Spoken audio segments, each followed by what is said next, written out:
Chapter 61 of the Book of Jasher.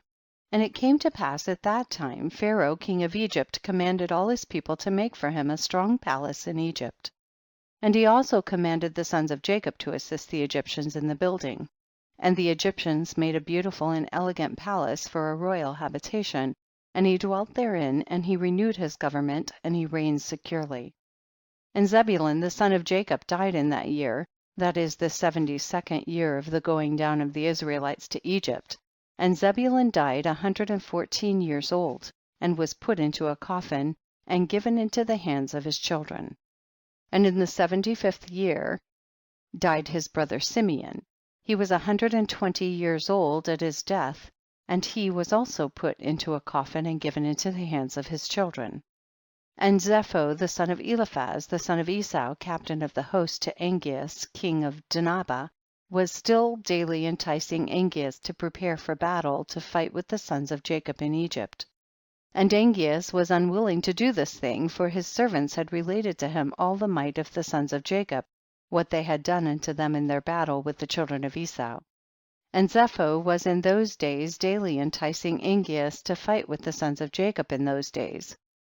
And after some time Angeas hearkened to the words of Zepho, and consented to him to fight with the sons of Jacob in Egypt. And Angeas got all his people in order, a people numerous as the sand which is upon the seashore, and he formed his resolution to go to Egypt to battle. And amongst the servants of Angeas was a youth 15 years old, Balaam the son of Beor was his name, and the youth was very wise and understood the art of witchcraft. And Angeas said unto Balaam, Conjure for us, I pray thee, with the witchcraft, that we may know who will prevail in this battle to which we are now proceeding. And Balaam ordered that they should bring him wax, and he made thereof the likeness of chariots and horsemen representing the army of Angeas and the army of Egypt. And he put them in the cunningly prepared waters that he had for that purpose, and he took in his hand the boughs of myrtle trees, and he exercised his cunning. And he joined them over the water, and there appeared unto him in the water the resembling image of the hosts of Angeas falling before the resembling images of the Egyptians and the sons of Jacob. And Balaam told this thing to Angeas, and Angeas despaired and did not arm himself to go down to Egypt to battle, and he remained in his city. And when Zepho the son of Eliphaz saw that Angeas despaired of going forth to battle with the Egyptians, Zepho fled from Angeas from Africa, and he went and came into Chittim. And all the people of Chittim received him with great honor, and they hired him to fight their battles all the days. And Zepho became exceedingly rich in those days, and the troops of the king of Africa still spread themselves in those days. And the children of Chittim assembled and went to Mount Coptizia on account of the troops of Angeas king of Africa who were advancing upon them. And it was one day that Zepho lost a young heifer, and went to seek it, and he heard it lowing round about the mountains. And Zepho went, and he saw, and behold there was a large cave at the bottom of the mountain.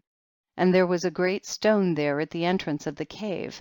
And Zepho split the stone, and he came unto the cave, and he looked, and behold a large animal was devouring the ox. From the middle upward it resembled a man, and from the middle downward it resembled an animal. And Zepho rose up against the animal and slew it with his sword. And the inhabitants of Chittim heard of this thing, and they rejoiced exceedingly, and they said, What shall we do unto this man who has slain this animal that devoured our cattle? And they all assembled to consecrate one day in the year to him, and they called the name thereof Zepho, after his name, and they brought unto him drink offerings year after year on that day, and they brought unto him gifts. At that time Jania, the daughter of Uzu, wife of king Angeas, became ill, and her illness was heavily felt by Angeas and his officers. And Angeas said unto the wise men, What shall I do to Jania, and how shall I heal her from her illness? And his wise men said unto him, Because the air of our country is not like the air of the land of Chittim, and our water is not like their water, therefore from this has the queen become ill. For through the change of air and water she became ill, and also because in her country she drank only the water which came from Purmah, which her ancestors had brought up with bridges. And Angeas commanded his servants, and they brought unto him in vessels of the waters of Purmah belonging to Chittim, And they weighed those waters with all the waters of the land of Africa, and they found those waters lighter than the waters of Africa. And Angeas saw this thing, and he commanded all his officers to assemble the hewers of stone in thousands and tens of thousands, and they hewed stones without number, and the builders came and they built an exceedingly strong bridge. And they conveyed the spring of water from the land of Chitta unto Africa, and those waters were for Jania the queen, and for all her concerns, to drink from, and to bake, wash and bathe therewith, and also to water therewith all seed from which food can be obtained, and all fruit of the ground. And the king commanded that they should bring of the soil of Chittim in large ships, and they also brought stones to build therewith, and the builders built palaces for Jania the queen, and the queen became healed of her illness. And at the revolution of the year the troops of Africa continued coming to the land of Chittim to plunder as usual. And Zepho son of Eliphaz heard the report, and he gave orders concerning them, and he fought with them, and they fled before him, and he delivered the land of Chittim from them. And the children of Chittim saw the valor of Zepho, and the children of Chittim resolved, and they made Zepho king over them. And he became king over them, and whilst he reigned they went to subdue the children of Tubal and all the surrounding islands. And their king Zepho went at their head, and they made war with Tubal and the islands, and they subdued them. And when they returned from the battle, they renewed his government for him, and they built for him a very large palace for his royal habitation and seat, and they made a large throne for him.